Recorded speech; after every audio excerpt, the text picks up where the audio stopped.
Hi, welcome back. We're reading through the Bible, and today we are in Proverbs chapter 16. I'm reading from the New King James translation, but I like some others too, like the ESV.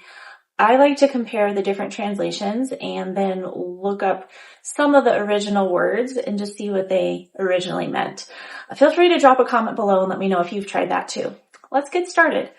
Proverbs chapter 16 verse 1. The preparations of the heart belong to man, but the answer of the tongue is from the Lord.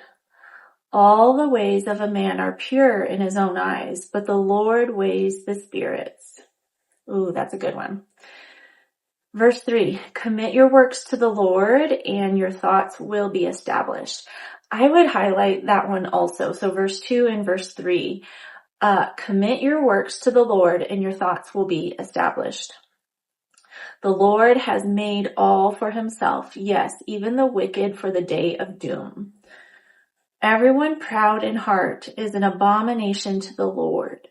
Though they join forces, none will go unpunished. Verse 6, in mercy and truth, atonement is provided for iniquity, and by the fear of the Lord one departs from evil. Verse 7, when a man's ways please the Lord, he makes even his enemies to be at peace with him. Better is a little with righteousness than vast revenues without justice.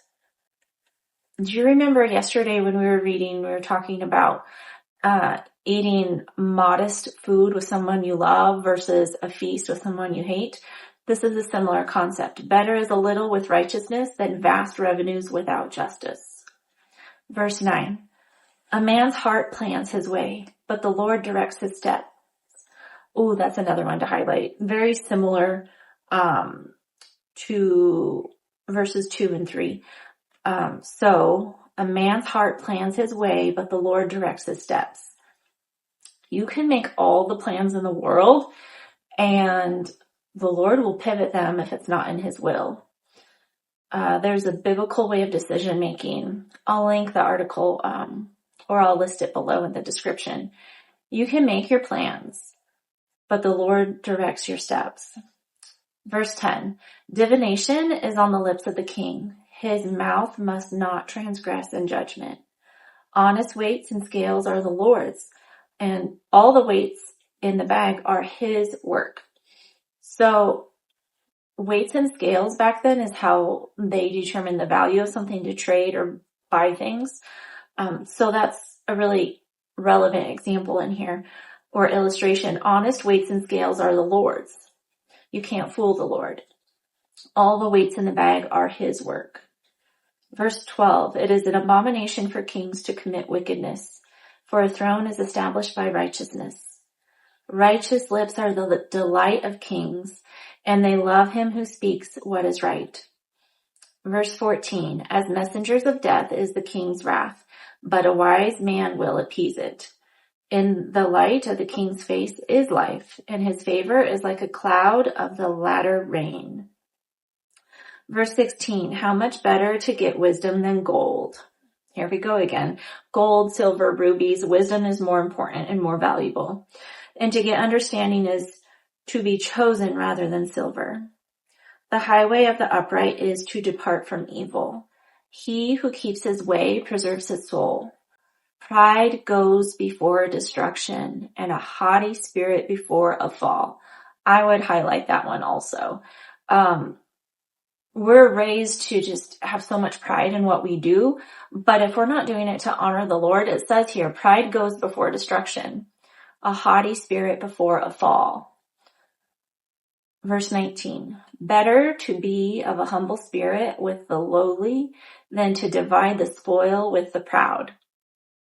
He who heeds the word wisely will find good, and whoever trusts in the Lord, happy is he. The wise in heart will be called prudent, and sweetness of the lips increases learning. Understanding is a wellspring of life to him who has it, but the correction of fools is folly. The heart of the wise teaches his mouth, and adds learning to his lips. Pleasant words are like a honeycomb, sweetness to the soul and health to the bones. Can you almost taste the honey in your mouth thinking and reading that? Pleasant words are like a honeycomb. Yes, true. Sweetness to the soul and health to the bones. Like real honey, like raw local honey is really good for you. And as long as you're not eating it by the bucket. I know a kid. Pleasant words are like a honeycomb, sweetness to the soul and health to the bones. Verse 27, an ungodly man digs up evil, and it is on his lips like a burning fire. A perverse man sows strife, and a whisperer separates the best of friends. A violent man entices his neighbor and leads him in a way that is not good. He winks his eye to devise perverse things. He purses his lips and brings about evil. Verse 31, the silver-haired head is a crown of glory if it is found in the way of righteousness. This has been brought up before, sometimes seriously and sometimes in memes, for like if you are getting silver hair, it's your crown of glory. You've earned it. You've found righteousness and wisdom. The silver-haired head is a crown of glory if it is found in the way of righteousness. Verse 32, he who is slow to anger is better than the mighty, and he who rules his spirit than he who takes a city. And verse 33, the law is cast into the lap, but its every decision is from the Lord. And that is Proverbs chapter 16. How did you guys do?